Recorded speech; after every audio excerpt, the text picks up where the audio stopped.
Vamos en esta oportunidad a hablar de la válvula de vacío o tubo de vacío, uno de los inventos que revolucionó el tema de las comunicaciones. Y vamos a repasar un poco las fechas y su evolución, para qué nos ha servido. Lo que estamos viendo acá son tres válvulas o tubos de vacío, y al costado vemos un tubo, un foco incandescente, ya la bombilla incandescente, obviamente mucho más moderna, ya no se fabrican. Son elementos que en Europa están prohibidos porque su consumo de energía es muy alto, es muy ineficiente la huella de carbono que deja, por lo tanto han sido retirados del mercado, y en pocos meses o años en el mundo ya estos tubos o focos van a ser elementos históricos que ya no se van a observar. Ahora son luces LED, luces en frío que no calientan tanto, usan menos energía. Pero lo pongo acá porque es justamente la invención de esta bombilla incandescente la que dio lugar posteriormente a la invención de los tubos de vacío y a toda la electrónica que se vino en los años posteriores.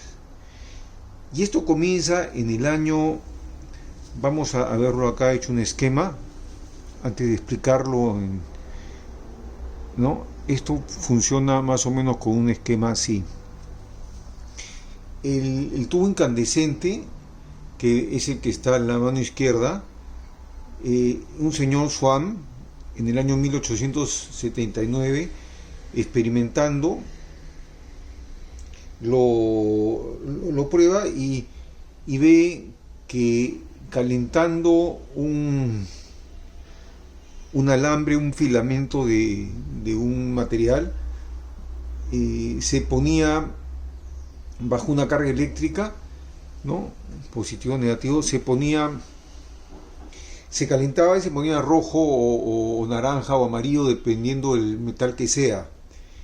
Y si esto lo hacía en la noche, observó que el área lateral donde estaba trabajando se iluminaba, con lo cual se le vino la idea de que esto podría ser un elemento que sirviese para reemplazar a las velas de cera que antes se utilizaban, los candelabros, para iluminar en la noche, ¿no? Ahora, ¿cuál era el problema? De que como era muy pequeño el espacio que iluminaba, conforme le ponía más energía, o sea, más voltaje, prendía más, iluminaba más espacio. Pero como no resistían los materiales, este filamento se rompía por el calor y se fundía, y no tenía ninguna practicidad. Estuvieron probando diferentes elementos, diferentes materiales, hasta que encuentran que el carbono era uno de los filamentos que más resistía para poder producir un buen color y mayor duración. Pero hablábamos pues de minutos, o sea, lo cual no era nada práctico para hacerlo comercial. Entonces, haciendo experimentos, este mismo señor Swan encontró que si lo encerraba dentro de una cápsula de vidrio al vacío, el filamento, al no tener aire, se oxidaba menos, y al oxidarse menos con el calor, la reacción química que había anteriormente hacía que dure bastante más.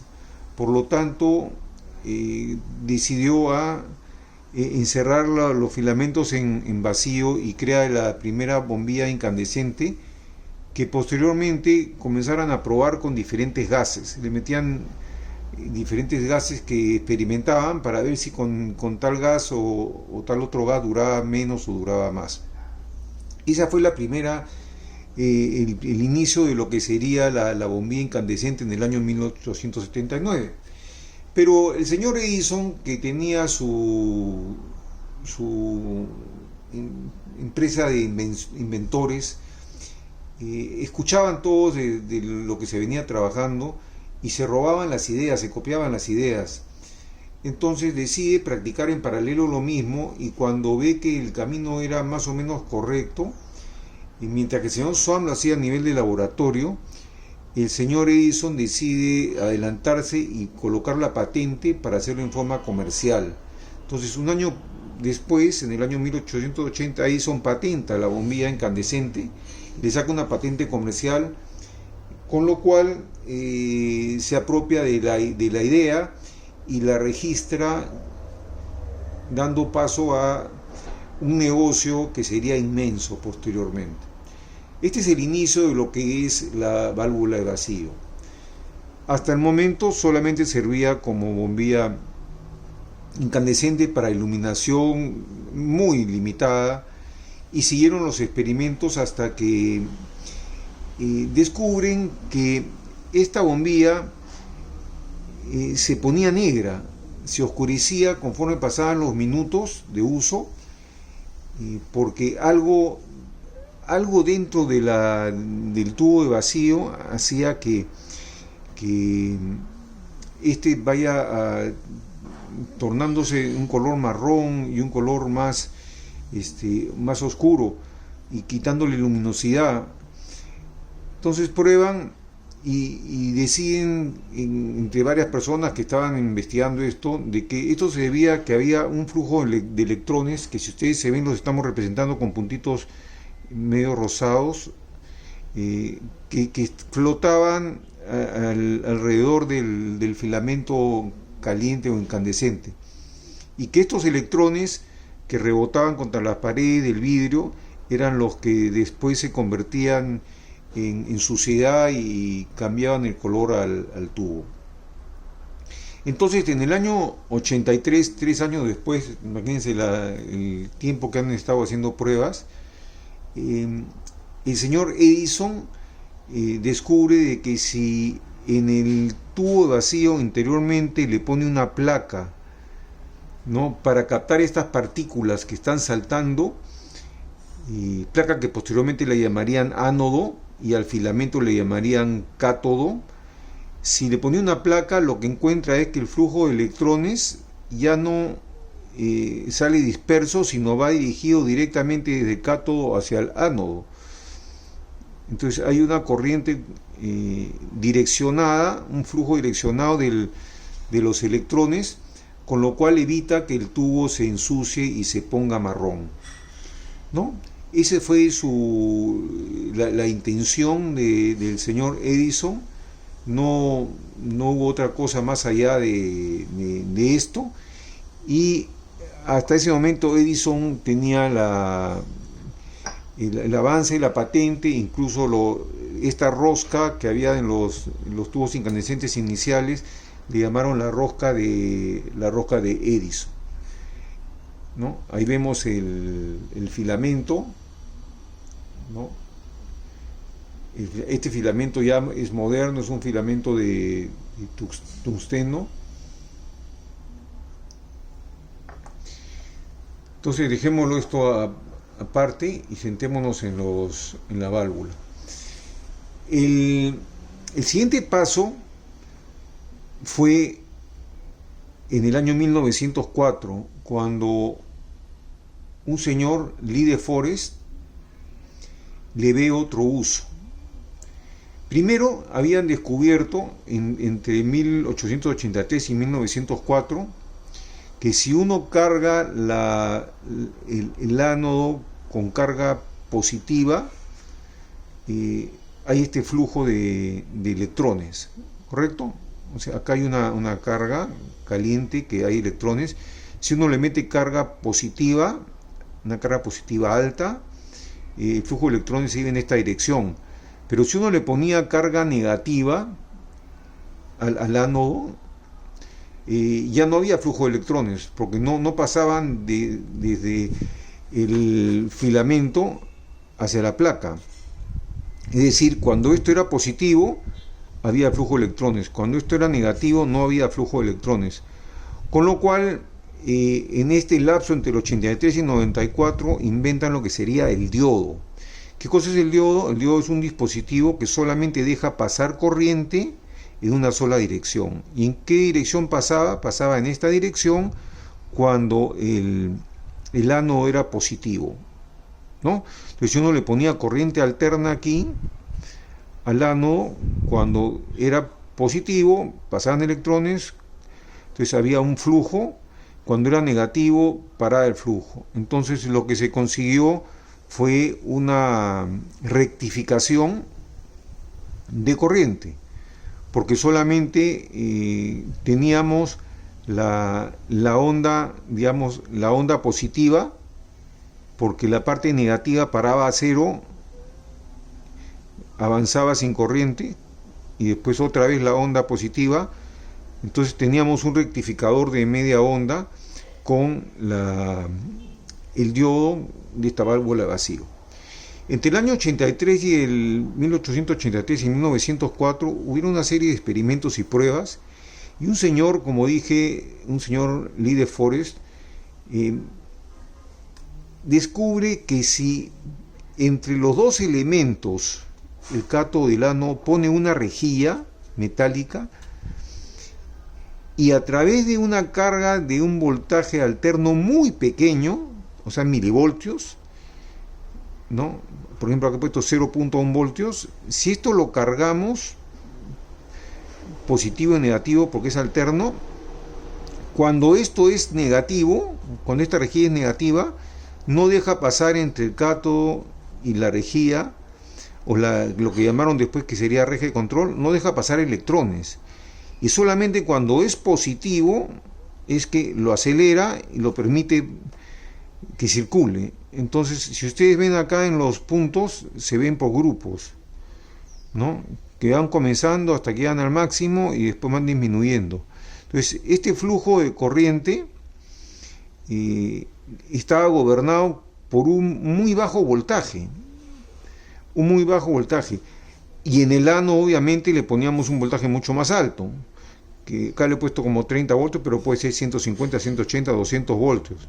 Entonces, ¿qué conseguíamos? Conseguíamos que mediante una aplicación de voltaje muy pequeñito en la rejilla de control, conseguíamos que este mismo voltaje, esta huella de voltaje, se refleje amplificada al voltaje que estamos metiendo en el lado derecho, y los vemos acá arriba en el gráfico.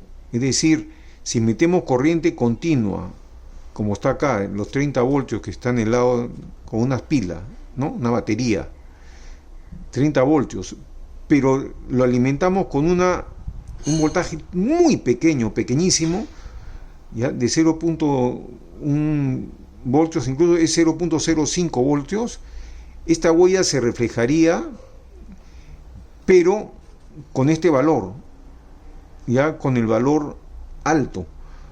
¿Por qué? Porque sencillamente esta rejilla que está haciendo el parámetro para controlarlo, está dejando solamente la huella de paso, controlando un voltaje más alto. Entonces, esto lo que se llama ya es una amplificación de señal, de una señal muy pequeñita, conseguimos reflejarla con el mismo patrón, pero multiplicada muchas veces. Entonces es una válvula amplificadora y le llamaron triodo. La válvula de vacío, triodo. Después han habido los pentodos, los hexos, una serie de válvulas más completas, pero con el mismo principio, ¿no? Entonces, igualmente acá cargan un voltaje de 6.3 voltios corriente alterna para calentar el cátodo. Al calentar el cátodo lo que hace es saltar electrones. Esos electrones que saltan pasan por la rejilla cuando la rejilla tiene carga positiva, y como es corriente alterna, la carga positiva no es de golpe, sino de a poco va aumentando y después se vuelve negativa. Entonces esto va dejando pasar, interrumpiendo, dejando pasar, interrumpiendo, hasta volverse la huella superior, que es exactamente la huella que tenemos acá, con la única característica que es invertida, ¿no? Si el patrón comienza en negativo, acá comienza en positivo, ¿no? Vean que acá va cerrado completamente, que es 0, hasta el máximo voltaje, que es 30, de 0 a 30. Este voltaje ya podía reproducir otras cosas. Por ejemplo, en el caso de los parlantes, necesitamos 5 voltios para que pueda corriente alterna. Esta es corriente directa, corriente continua, y esta onda es en corriente alterna porque sube y baja. Para un parlante necesitamos 5 voltios. Entonces, esto que estamos viendo acá es el invento que permitió el uso de la radio, porque las señales de radio que se transmiten a través de las ondas electromagnéticas son voltajes muy pequeños, voltajes de los milivoltios, 0.005 voltios. Entonces, esos voltajes están en el ambiente, son emitidos por una emisora, justamente, una emisora de voltajes a través de un micrófono que es amplificada la señal. Eso sale al aire mediante antenas. Esas antenas viajan por el aire y llegan a la ionosfera, que es una capa alta que está en la atmósfera, rebotan las ondas, vuelven a la Tierra y nos encontramos rodeados de estas ondas electromagnéticas. Cuando prendemos una radio, la antena las capta, las introduce en el circuito de la radio, y mediante estas válvulas de vacío lo que estamos haciendo es la señal tan pobre electromagnética que está viajando por el aire, la vamos a amplificar para llevarla a un voltaje tal que el parlante la reproduzca como sonido. Indudablemente, no solamente es el efecto de la amplificación, sino hay que hacer la sintonización para ver cuál de las señales electromagnéticas queremos reproducir, porque hay miles de señales electromagnéticas en el aire, como comprenderán, pero a través de los sintonizadores, una es la que potenciamos, y esa una es la que refleja al final la radio en el parlante cada vez que giramos la perilla de sintonía. Entonces, la válvula de vacío sirvió justamente para la historia de las comunicaciones, para amplificar la corriente y poder tener sonido. Ahora, si la vemos acá, estas son válvulas del año 28, 27 y 27. Este es un triodo, que es una válvula de potencia para el amplificador de potencia. Esta también es otra válvula de potencia, la válvula 26. Ahora vamos a verla.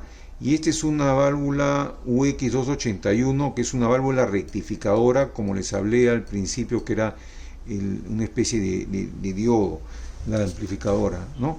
Ahora, estas válvulas vamos a tratar de sacarla con cuidado. Estas válvulas tenían unos pines, que lo vemos aquí abajo, para conectarla, ¿no? Para pasar los voltajes a través de los pines. Este espejo que vemos acá es para recibir justamente los electrones y que no manchen el tubo. Entonces, estos electrones eran limpiados cuando hacíamos el vacío, quedaban impurezas. A la hora de poner esto dentro del tubo, esas impurezas se dirigían hacia esa zona para que el resto del tubo quede limpio. Y el cátodo, el ánodo, están acá concéntricos. Si uno los ve dentro de una válvula, acá hay dos alambritos al medio, que son los cátodos, que vienen desde abajo, estos filamentos más gruesos que vienen hasta arriba, se calientan, se ponen al rojo vivo, y comienzan a saltar electrones. Los electrones saltan hacia las paredes de las placas, que son las que estamos viendo aquí en color metálico.